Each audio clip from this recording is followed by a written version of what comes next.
Welcome on the bus, man. Hey, thanks for I, having me. no, no worries. How you doing today? Good, good, really good. No, you made it through all that traffic. I mean, we made it through the crazy Culver City traffic. I'm lucky I work very close to here, so there really wasn't much traffic. That But was most of great. it until I've had to come out here in this 405 I-10 area, LA traffic hasn't been that bad. It's been a nightmare for me lately getting from Culver City to Hollywood around 4 or 5 o'clock. That's just like death hour and it takes like an hour and a half sometimes just to get home. But coming this way, which is south a little bit, it was just a few minutes, so that was nice. You know, you're coming Yeah, from the studios, right? yeah. Sony. Sony, Yeah. and you're working on what are you working on? I'm working on season 2 of Kidding, which is on Showtime. I did not work on season 1, but then uh, somebody left the show, so they asked me to come join the writing staff as a consulting producer and writer. So I started about 3 weeks ago, and we are breaking the stories for season 2. It's a very good, interesting show. It's dark. I don't know if you've seen it or not, but I'm not seeing Yeah, kidding, but you had me at dark. it's super dark. It's like a tragedy almost. It's a comic tragedy. I was wondering what made them reach out to you or how you got picked for that specific. The creator of the show was a writer who I worked with on Weeds before, and so is the guy, the number 2 on the show. He was like my co-executive producer on Weeds for 8 years, so I knew them very well. And I watched the show. I was a big fan of the show, and I told them that. And I haven't wanted to write on any staffs since Weeds. It's sort of opportunity cost going on when you join a staff, but I thought that this show was a good fit for me, so I sort of reached out and said, "Hey, if you need some help, season 2, let me know," and they let me know. So No, I'm gonna check it out. 'Cause when I think of dark comedies, I think it's automatically American Psycho, and it's just one of the best books ever. And then film-wise, it's one of my favorite movies. well, Jim Carrey gets a little American Psycho in this, so you'll I'm probably sold. dig it. Yeah, yeah. He starts cracking up. He has a midlife crisis. He plays like a Mr. Rogers type guy whose son is killed in a car accident, and it sort of sends him spiraling. And he's trying to keep it together, and it's not easy.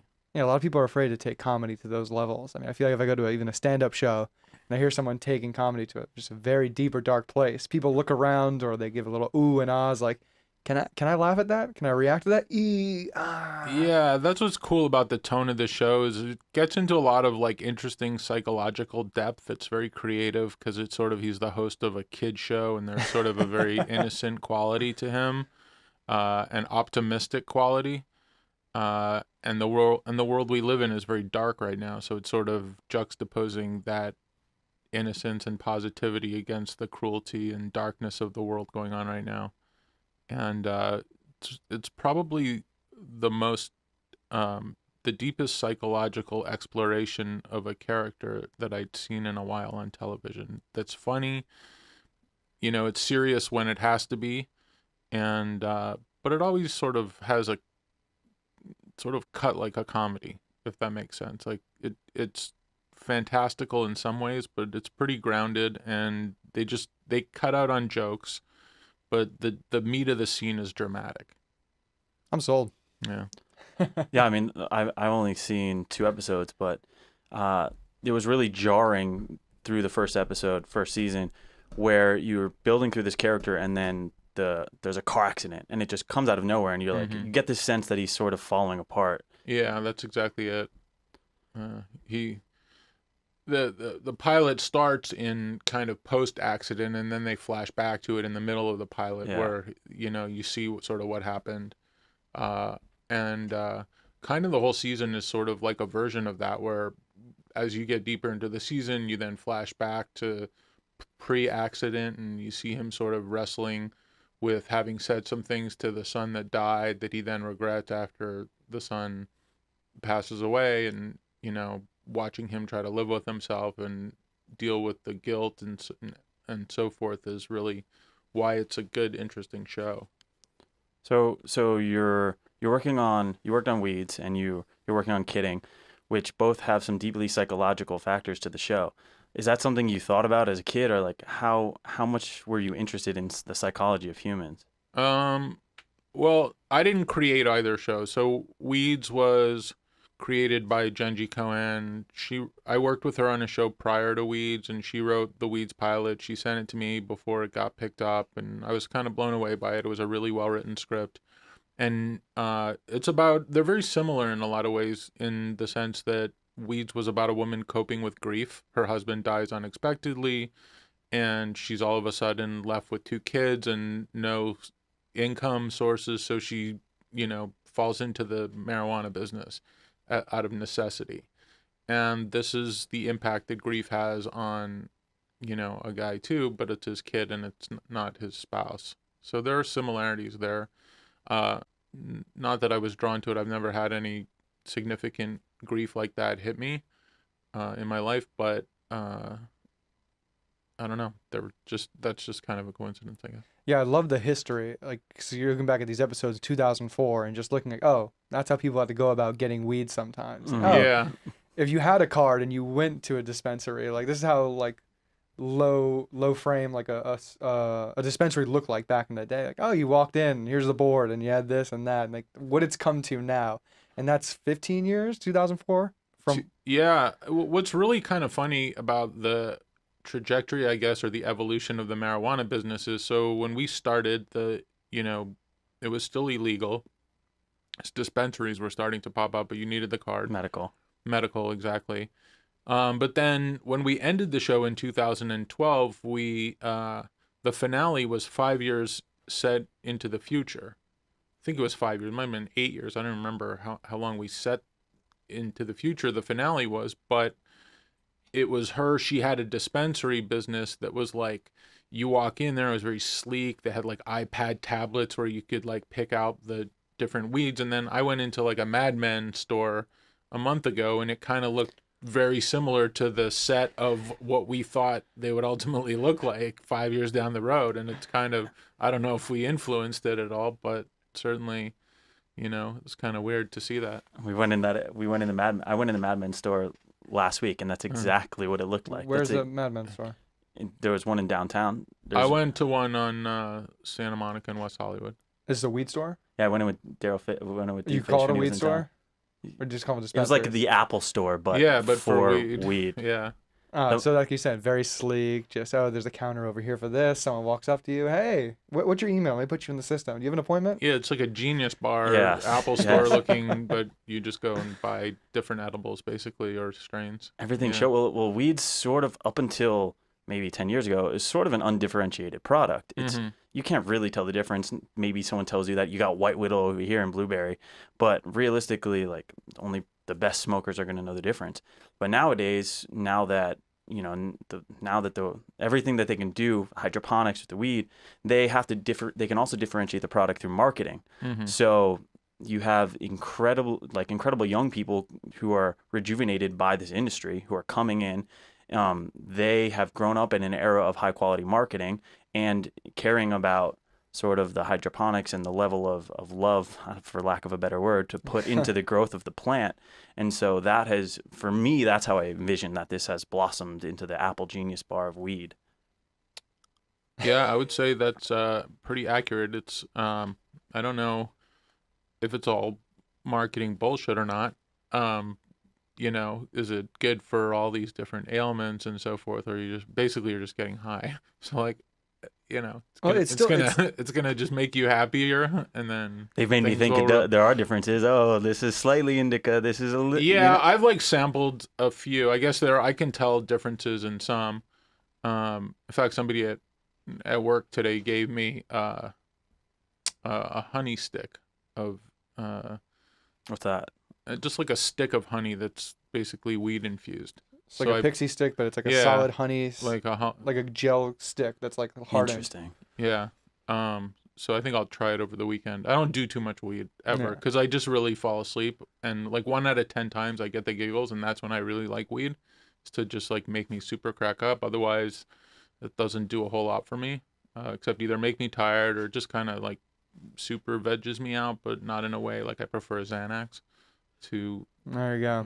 I go a little stronger for vegging out, but yeah. For your creative states, do you use anything, or for when you play poker? Neither. I I had tried gummies for poker a couple times a few years ago. Chilled me out a little bit. I tried Adderall before for poker. That was kind of a habit I didn't love.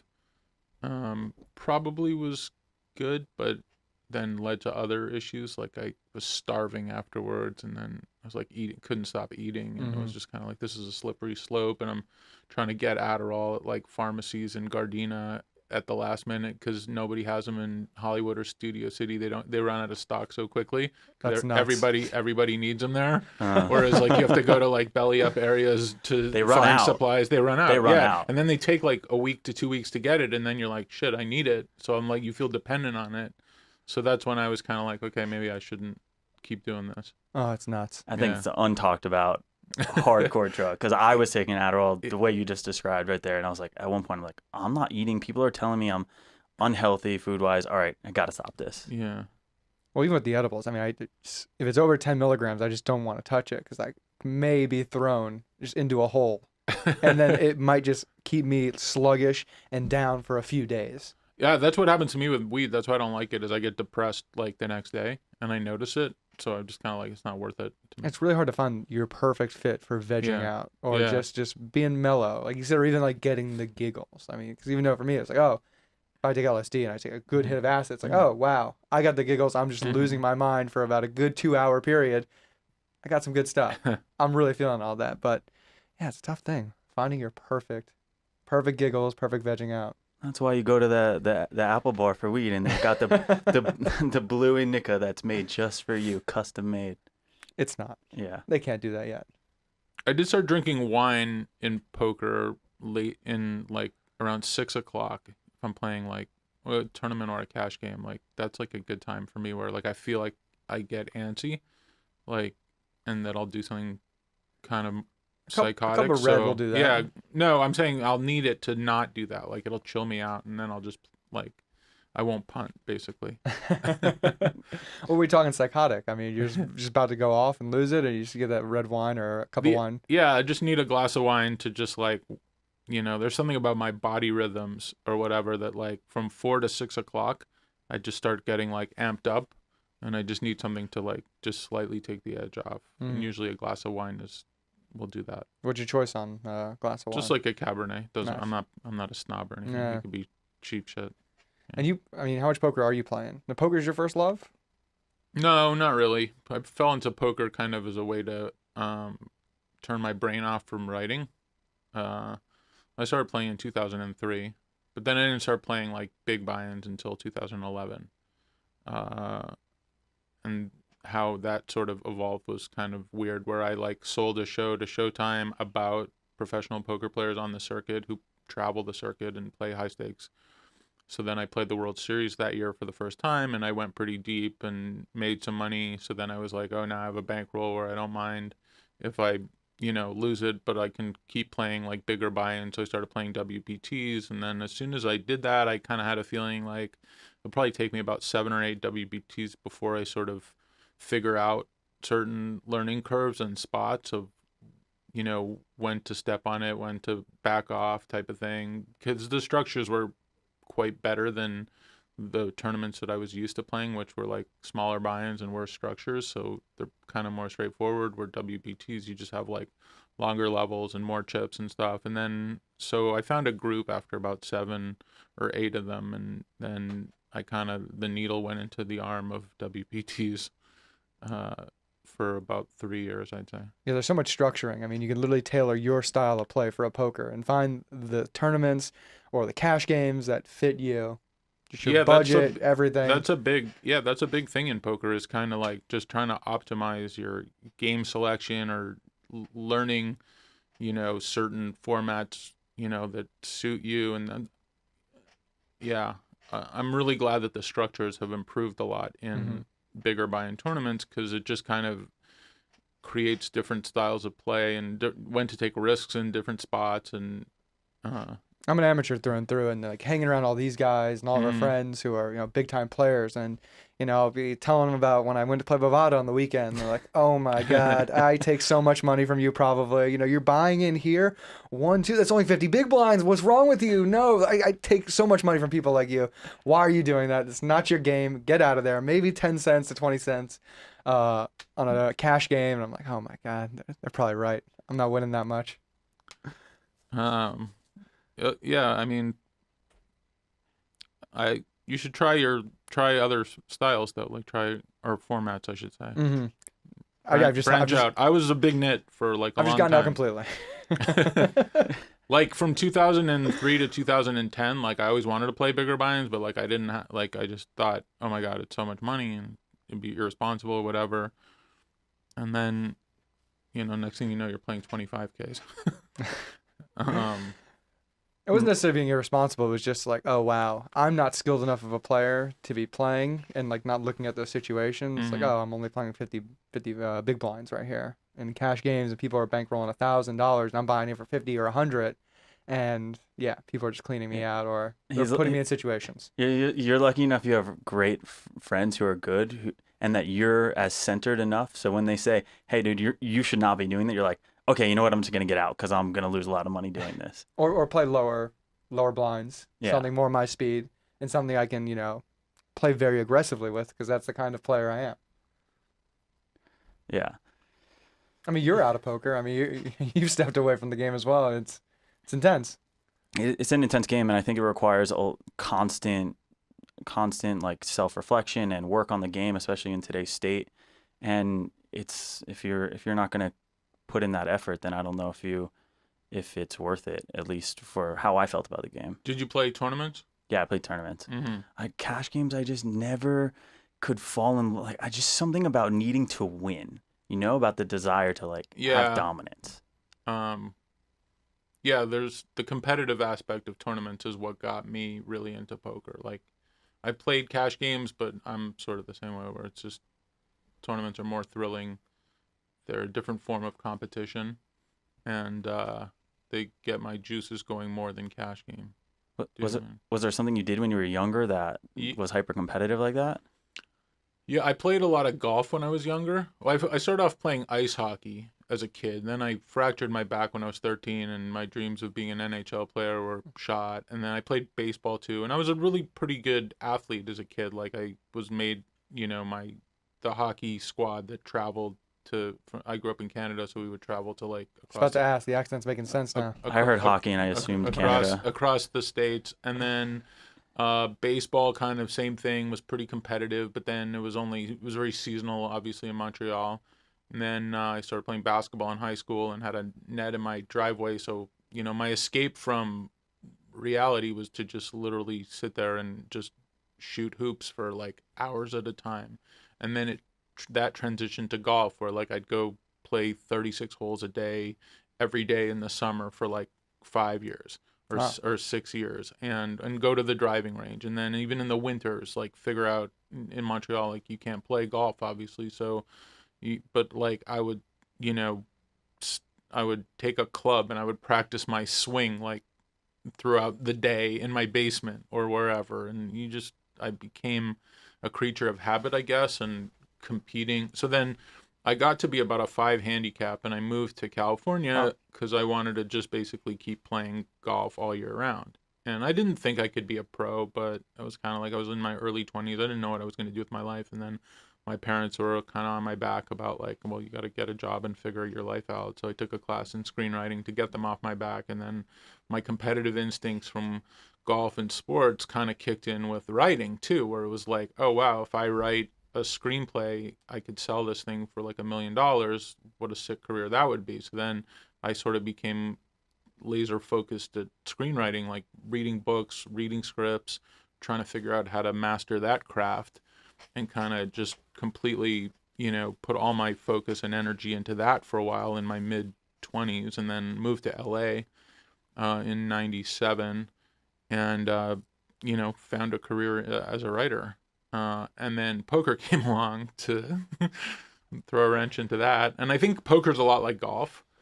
It's kind of, you're by yourself. The tournament structures are similar to like golf tournaments. Interesting. Yeah. Yeah. You know, Very similar. Yeah, and so then, when I started playing WPTs and the World Poker Tour, the birth of the World Poker Tour started happening. It was becoming super popular, and so like there's a tournament every week somewhere around the world that is basically like the PGA Tour, for poker. And I was lucky where I won money in poker, and I was finished weeds, and so I just kind of started globetrotting. Where'd you go first? Where was like the craziest place you played some poker? Well, I went to the Bahamas first, I guess, as PCA. PCA, to kind of, because the script I was writing about poker was kind of going to be set there. I'm like, okay, I got to go there, and it was kind of funny going there for the first time, which I think was in 2011. Like, I had a bunch of friends who I knew already who were young poker pros, and all they did was warn me about how bad the Bahamas is. Like, you're gonna hate it. It's the worst. It's like, That's what everyone says. Everybody it's the says worst. since 2011, this place is the fucking That's worst. when I went, 2011. And I get there and I'm like, it's fucking paradise. I'm like, what is everybody talking about? Like, you're all a bunch of like, you're buying into like 100Ks, but you're complaining about like $8 waters. It was like a mecca too. Everyone's in the lobby playing games I together know, on yeah, the computer. Exactly, yeah.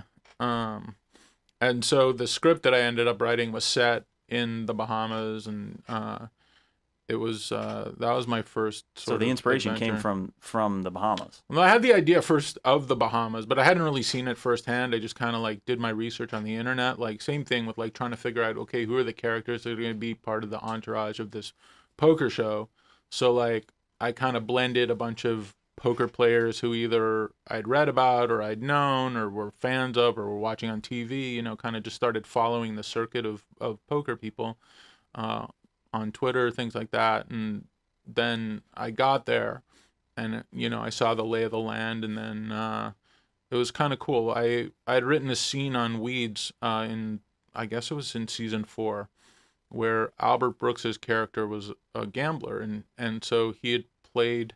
His last scene on the show was stealing money from Nancy, and Shane, the kid, stops and he says, "Where are you going?" He goes, "I'm going to the Aviation Club in Paris to play a satellite for the World Poker Tour."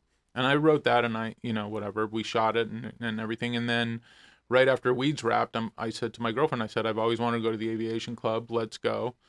And the day before that tournament, I found out that the poker show that I'd written was not getting made at Showtime and that they'd passed on it. And it was sitting there for like close to a year in basically development. And it's almost like being slow rolled for a year because you don't know your fate. And they keep telling you, yeah, we love it. We don't have money to make it. We'll let you know. Give us 3 months here, 3 months there. And then, finally on Labor Day of 2012, they called me and said, "Sorry, we're passing on it." And I hung up the phone. I was on the Champs-Elysees in Paris with my girlfriend. And Not a bad place to be. Yeah. And I was pissed because I was like, this is like my future, and I'd worked on it for like a year and a half at this point. And I just turned to her and I said, "I'm going to win this fucking tournament despite them." And then I won the World Poker Tour in Paris. Started the day after. So it's like you wrote your own script. Yeah. How many people have said that to you? Oh, yeah. Goodness. Yeah. It was pretty absurd. When you look back at the characters from that original script, then now that you've been in this life a long time, like I bet there's a ton you would rewrite about those characters, or would you keep them the same? So it's kind of funny. One of the B stories that I wrote from that original draft kind of happened at PCA this year, in real life. It's weird. I think that draft really kind of still holds up, even though I've like lived the circuit and I know everybody really well. There's parts of it that don't necessarily hold up that I would rewrite, but most of the characters were pretty consistent with who everybody is. So I think it would just require a little bit of a plot shortening. But then what happened was, so after they passed on that show, we got the rights back to shop it elsewhere. So my agent sent it to Amazon, and they passed on that script. And then I'd won the World Poker Tour Player of the Year, and there was like a article about it. And somebody from Amazon called me up and said, "Hey, we'd love to do a poker show kind of that's sort of autobiographical." So then I sold another version to Amazon where it was about a writer who goes on a research assignment to research the world of poker and then falls down the rabbit hole and turns into one of the characters that he's writing about. And so that became version 2 of the poker show. Love that. Yeah, me too. And then that didn't go either, unfortunately. But I just got the rights back to it, so hopefully there's a future for it. But it got a little messed up at Amazon. The executives kind of got fired, and not because of this. The whole Me Too movement and stuff didn't help that crew of executives over there. Yeah, they got outed. But yeah, they got outed. One guy, the head guy got outed. Yikes. Yeah. But they had passed on the show before that anyway. But they retained the rights like for 30 months or whatever it is, and then so I finally got it back. Yeah, we're learning that slowly, trying to get our own show. We created one show in South America. We took this school bus and documented the entire experience, a reality-based travel show. Mm-hmm. And now we're setting everything up to go to India for a second season. Primary focus being about the video aspect rather than the audio. And yeah, getting calls from production companies. So we love this project. We're the president of the company. We're on the phone, get contracts going, and then 2 days later, oh, I just got fired. I'm moving companies. And was that even real? Yeah. Should we believe that? Was that even a real conversation? But so it's just been like not a nightmare. It's just really interesting to not know the space and to hear it from other people. Like when it happened to them, like, oh, okay, I'm not special at all. Yeah, there's a lot of factors out of your control that give you bad beats in Hollywood. And call it a bad beat in Hollywood. I like that. Hollywood bad beat, similar to poker. I just like how it's not that I like it, but it's a 30-month holding period. Well, while they decide, while realistically they're probably just comparing a bunch of other things they decide if they want to work on. Yeah, and it's kind of arbitrary too, as far as like who they give projects back to. Like I wrote a project for HBO that Tom Hanks and Rita Wilson were producing, and then HBO passed on it, but then they were able to get the rights back like ASAP because they're who they are, so it's like if you have certain amount of clout, then you can kind of rig the system a little bit, but I don't have that kind of clout. But when you work on so how much time do you put into that show and then it not happen for you? And do you get paid like beforehand, or is this like, hey, paid on completion? So that show, to put things into perspective as to why I play poker, is because that show started with a writing assignment where they were looking for a writer, and they came to me. They were like, we really like a script you wrote. We think you'd be great for this idea. It's based on something that happened to our son. So they tell me the idea, and then I have to come up with a take to nail the assignment. So that takes like a few months to just like have me hear their idea and then literally figure out how I can come in and give them a narrative of a season or two. So then if they like that, which they did with me, they said, okay, you're our guy. Then it goes to business affairs as far as like, okay, figuring out a deal to get me to figure out like my fees, like to write a script. So that's like step one. So then that deal took like 3-4 months of like figuring out. So then it's like, okay, HBO now wants an outline for a pilot or a series Bible. It could be one or the other. So that takes like several months. Then you get the green light to go to pilot script. So then that takes you a few months to write it. Probably I think it took me like 2-3 months to write the pilot. So then I turn it in. Then they sit on it for like, 2-3 months, and then give you notes back. And then in this case, it was like a page 1 rewrite, which is very common, by the way. It's rare that you turn something in and they don't have notes or whatever. So then you do another draft, and then you turn in that draft. And then if they want to keep having you do drafts, then they can keep paying you to do drafts. But usually it's like, okay, 2 drafts, and then we'll give you a yes or a no. But like the Showtime poker show in premium cable, they don't have any deadlines where they have to make decisions on shows. So they can keep it for quite a while, and they sometimes do. So that's when you're like literally slow rolled. You're all in with your pilot, and it's basically, is it going to go or not?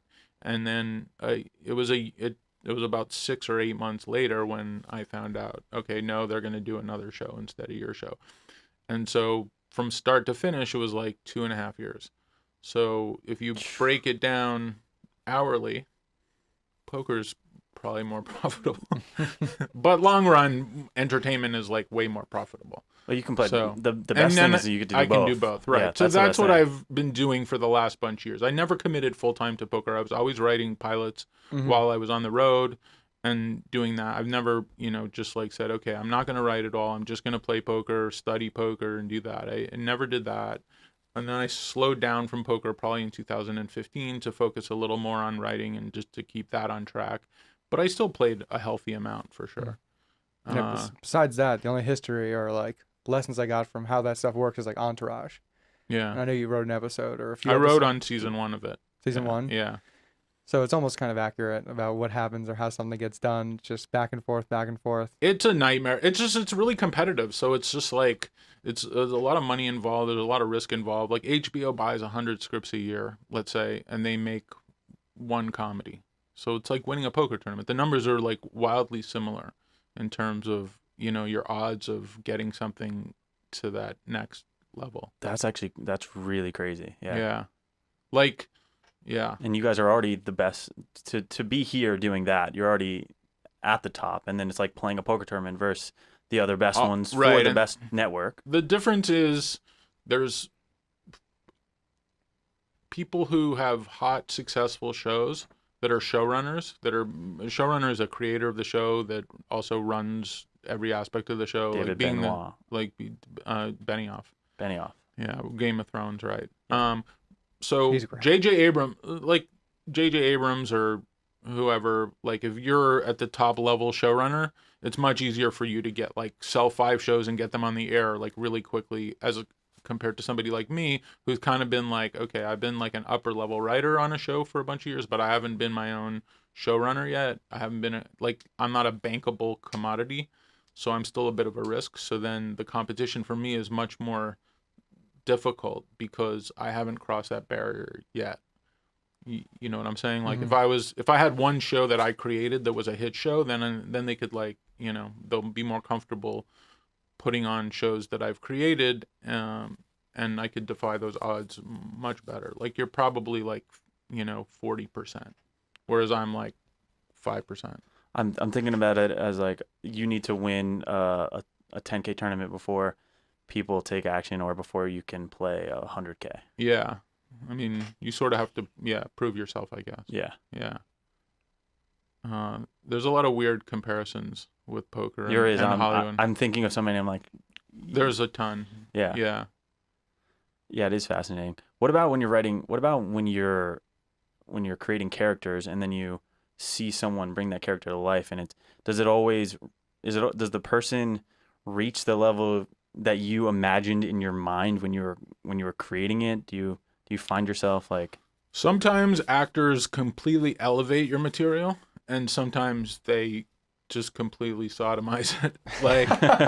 That's especially with comedy. I've had actors butcher things that are just and then they can come around and nail it, but if they don't know the rhythms or whatever, then they can fuck it up. I had a pilot in 2006 that I wrote for Fox that was on the goal line of getting picked up, but they forced me to cast an actor who I didn't think was right for the part.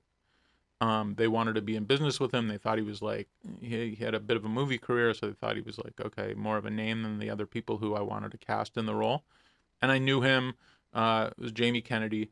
Did you battle him over it? Were you no, I don't want that? A little bit. They started courting me, taking me to dinner. Then what they do is they threaten you. They start saying well, if you don't use them, we're not going to make the show. And so then you're okay, well, I mean, you have no choice. So you can battle them, but then you have to really play poker with them, which at the time I was a lot younger. Yeah. And so I kind of played ball with them. If it was now, I would just say, no way. I would just say, I'm not doing the show then. And then they'd be they'd probably cave and they'd see okay, well, who do you see, doing it? And then, you just kind of take the reins. But at the time I was on season 3 of Weed, so I was busy with that. I just had back surgery too. And so the pilot got picked up, but I just didn't have the strength to like fight them on every single battle. And anyway, he ended up not testing well during the focus testing, which I knew he wouldn't because he wasn't right for the part. But it still almost got picked up. It just that was kind of heartbreaking that it didn't. But I wasn't displeased either because I didn't think that the show was going to be what it was on the page based on the casting. If that answers your original question. Yeah, I'm just thinking of myself in that scenario where I created this character and I envisioned something out of it, and someone elevates it and it's an incredible moment, and then someone takes it down and I'm filled with fury and anger, like all this time I put into this person. Yeah, I wasn't mad at Jamie at all. I mean, Jamie like brought some funny to it, and he's a good guy. But the director too was another case where they threatened me with directors. They wanted to use this specific director. He was not an experienced director. They just kind of wanted to be in business with him because he was part of the Stephen Colbert, Amy Sedaris clique, and he had directed one movie before, and I don't know why they wanted him, but we were getting to that point where we needed to put a director on the project or else it wouldn't go because of timing. And so that was more of a factor than Jamie was, I would say. Like, he just didn't really have an ability to work with Jamie and to guide him correctly in the scenes. And so he sort of gave up and then tried to like fix it with goofy camera angles and different sound effects and things like that. Like, it turned into a bit more of a sketch show than a grounded in reality type of deal, and that didn't sit well. That's what really didn't sit well with me. It wasn't so much Jamie. I mean, Jamie wasn't perfect, but it was really kind of the combination. You seem like a laid back guy. I mean, you're Canadian, first of all, Yeah. chill, mellow. I mean, the fact that someone has to come in, I know we have that issue all the time. We talk with people like, how much creative control do you want to give up? And like, who is your audience and how much are you trying to go after the lowest common denominator? Mm-hmm. And, oh, well, that's going to work for the mass amount of people who may watch your show and may pick it up and may continue to come back and listen and watch. Or do you just keep going with your creative path and your vision on what you do? It is just such a juggling act. You see that in music, and people are like, oh wow, that's just a very commercially kind of song. But now the fact that this group finally just did that, now they made such great success with those lowest common denominator art forms. They can do whatever they want now, and they are in that position now to say and do and pick the people they want. I have a budget sometimes. Yeah, once you have a commercial success, you then can call more shots than they can. And I don't know, that's an interesting situation to be in as far as juggling art and commerce and lowest common denominator versus just being more sophisticated. The show I'm on right now is extremely sophisticated, but it has no audience so far. So hopefully it'll get there. This is a Jim Carrey show? The Jim Carrey show, yeah. It feels like their marketing's, I haven't seen much on it. There were tons of billboards throughout LA. Like, I just would see them everywhere when the show had its run. I guess it started in September. So I think he did a TV tour. I know he was on Bill Maher not too long ago, but yeah, like Maniac came out on Netflix, and the day it came out, I'm seeing it on subways and TV. Which one's Maniac? Jonah Hill, psychological drama. Yeah. Oh, with the girl from Superbad as well. Exactly. Yeah. But it felt like they were both wonderfully created pieces of work, and one I didn't see the marketing the way that I did for the other. Yeah. Well, Kidding got nominated for a Golden Globe, so I think that helps with kind of getting the show renewed, even though it didn't have huge numbers. But I also think that we live in a time where numbers and ratings aren't as important as other factors. Like, it used to be really important, but now just the way people binge watch and the different ways you sort of do watch television now. Like, if a show finds an audience, like, after a while and it's good, then it'll stick around. Now, I don't know if you're the authority on this, but I mean, it's not as difficult to get access to a lot of these subscription basis shows. The Netflixes. What about the premium television? The Showtimes, the HBOs. Do you know if those cost more per month than compared to like, a Netflix, which is like what, $9.99 or $7.99, or even a Hulu. YouTube Red? Those things are like $9.99, right? Like a month. How much is Showtime? Showtime, I don't know. I think it's like $8 a month or It's $10 it's a only month. so it's the same price. And I mean, now with Yeah. the smart TV, you can get access to all those things. But I mean, is most of Showtime shows like not at? No. Ray Donovan probably does really, really well. Shameless does really, really well. I mean, they're still making great television. And Yeah, they don't have too many comedies. They have Smilf, which is starting season 2 right now. I don't know if heard you of that one. Haven't seen that one yet. I've not heard Yeah, of that. it's a unique show. It's a single mother who lives in Boston, who's kind of wanted to be like a WNBA player. She's white and she has a kid, and just kind of like she's sort of like a tough chick who dealing with her life and her kid and her struggles and so forth. And I actually just watched the premiere of season 2 a couple days ago, and I watched I think all of season 1, but they did a fantasy sequence where she was masturbating to Harvey Weinstein. And it was really it was super fucked up, and I was kind of like, wow, that's ballsy. Like, and I give him credit for it. That was pretty. Really ballsy. That'd Yeah, be really, really it funny was to really say. fucking ballsy. Yeah. Oh, you sold me on the show. I gotta get to season 2, episode 1, the premiere. That was a premiere. Yeah, I think the season 1 is pretty interesting. Like Rosie O'Donnell plays her mother. She's like all fucked up, and it's like South Boston. It's just kind of like that. Like I'm sure she has the accent to pull that one off. yeah, she's going with it. Yeah. Oh, fantastic. She man. figured out how to do that South Boston accent. Add it to the list. You can. Most people are doing that in comedy, but I don't know if they're doing that in TV shows. Doing what? Like that Harvey Weinstein joke. Oh, well, this was a first, so Yeah, a fantasy about Harvey Weinstein. I Yeah. mean, I don't know if there's enough space. I don't think that Me Too movement's done yet at all. It's a culture. You gotta get a better culture around just how people interact. He's like in a bathtub, and then he gets out, puts on a robe, and it says HW on the robe, and he's like, I can make you a star, and I don't know, it was kind of ballsy. I mean, what, did they CGI his face in there? Or? No, they used an actor that was like a lookalike, and I don't know how many people got it. I got it, but yeah, I was like, holy fuck. Again, lowest common denominator. Yeah, well, yeah, Showtime's pretty good at like, letting you do whatever you want and not worry about if the masses are gonna get it or not. Mm-hmm.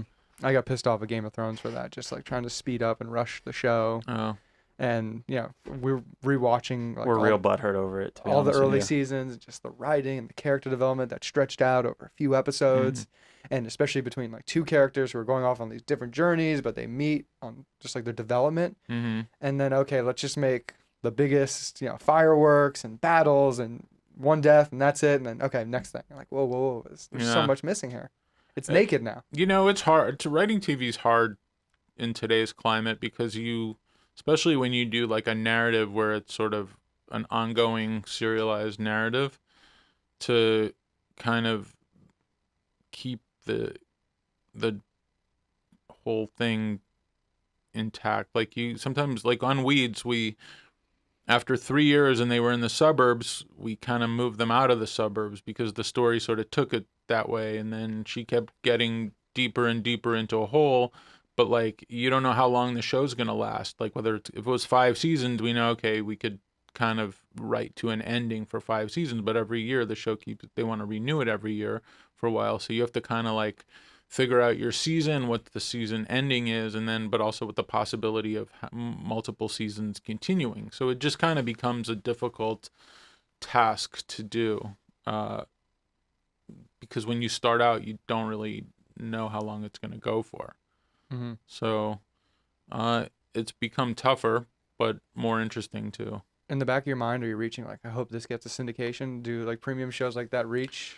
Weeds never really Weeds, we did 102 episodes. It didn't really syndicate because it was about marijuana, and it was it was already on Showtime. Mm-hmm. So, and then now the syndication is kind of weird where it's like it's just iTunes is your syndication type of thing. Netflix wouldn't do that because I think it's on Netflix. Yeah, and Netflix. It's like either iTunes or like Netflix does it. I think it did really well on Netflix. But I don't see like a cent from it or anything. Yeah, that's why I first watched it. Yeah. No, it did really well on Netflix. Okay, so even Yeah. the quality of the show, the content that goes in the show Mm. affects syndication. That's it. Yeah. Well, syndication usually was like network TV shows that sold to Mm-hmm. those like Channel 13 and so forth, or your local affiliate Yeah, that would air them. Yeah. like your local CBS picking up Yeah. Seinfeld and showing it Yeah. at 6:30 or Two and a Half Men Exactly. Yeah. on Tuesdays and Right. Wednesdays. Exactly. Yeah, That's where okay. the real money was for, everybody. Gotcha. Well, Matt, we're gonna wrap this one up. You good on time? Yeah, you want to do a question each? You go ahead then.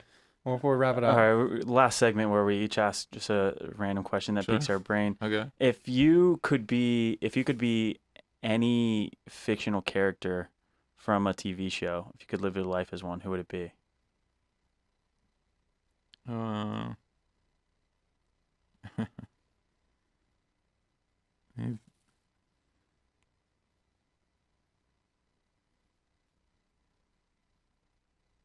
That's a stumper.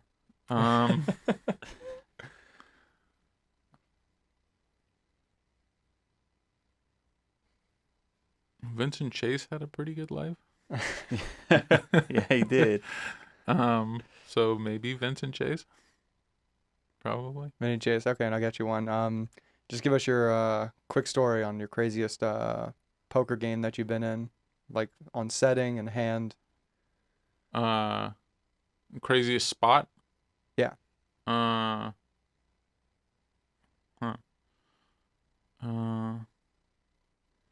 The craziest spot that I was ever in was in 2013. I was trying to win the WPT Player of the Year.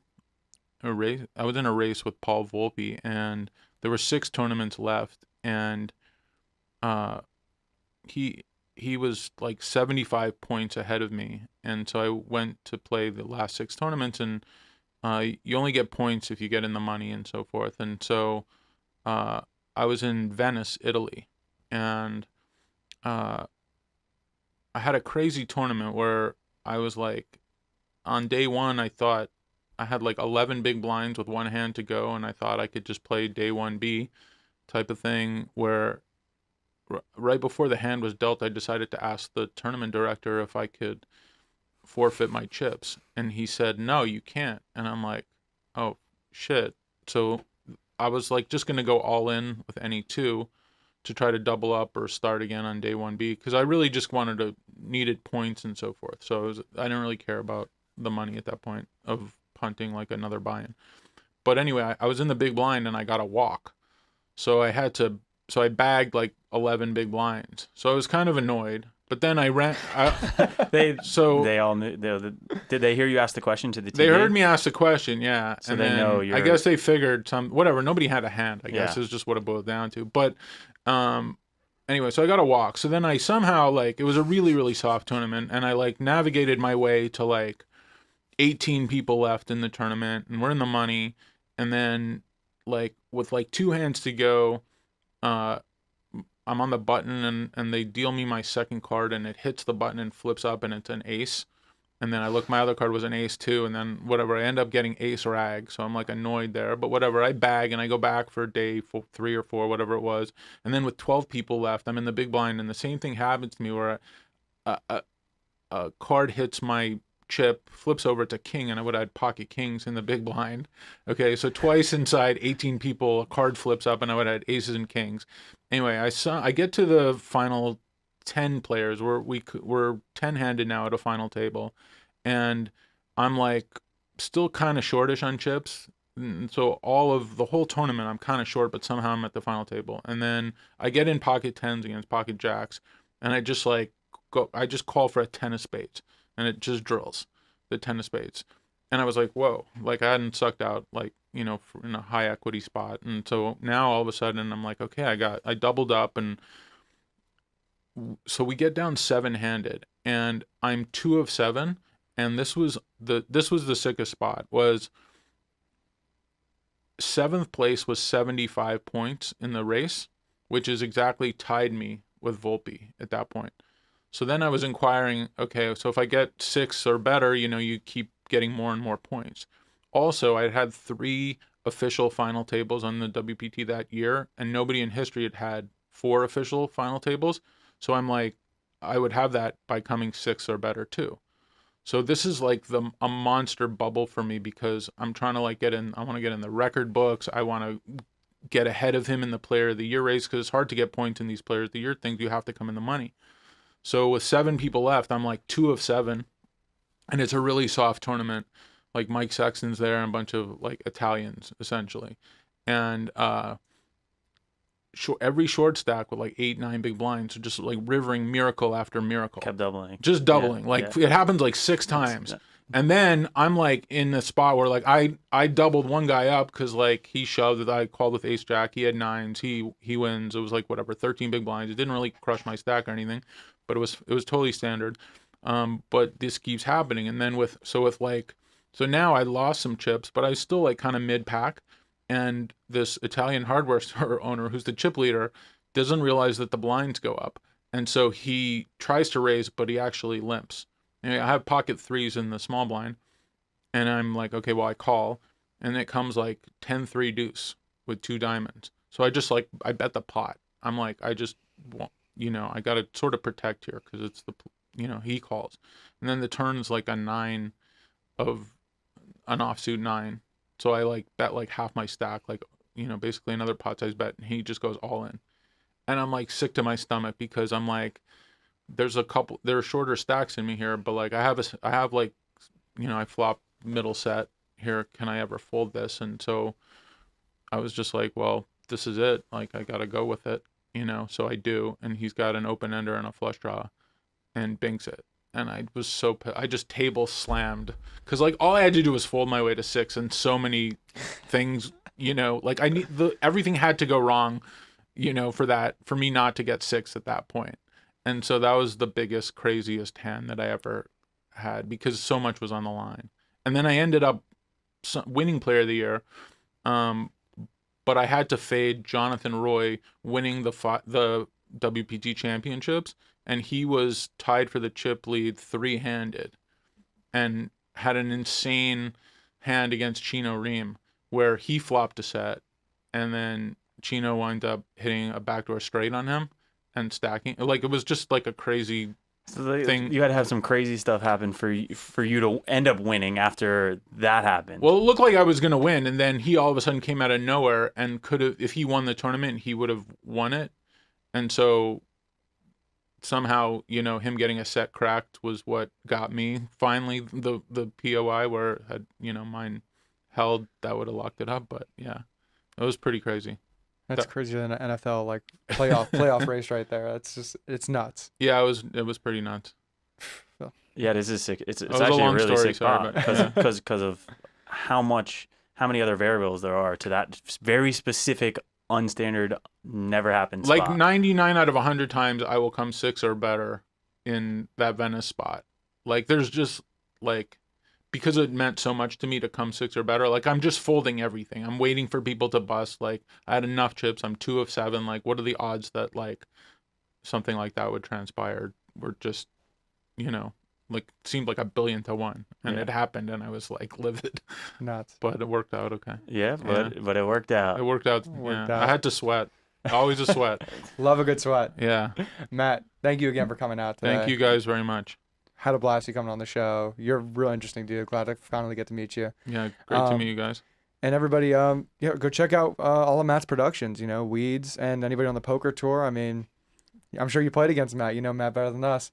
And thank you everybody for tuning in this episode. Make sure you subscribe. What else do they do?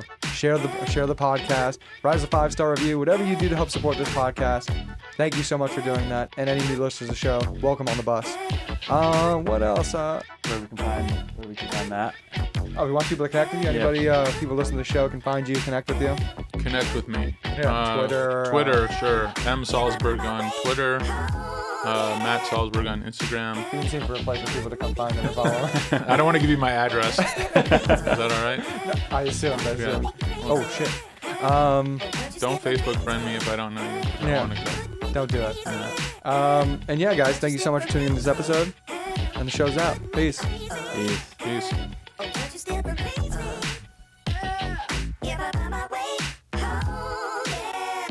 This is the move. for those who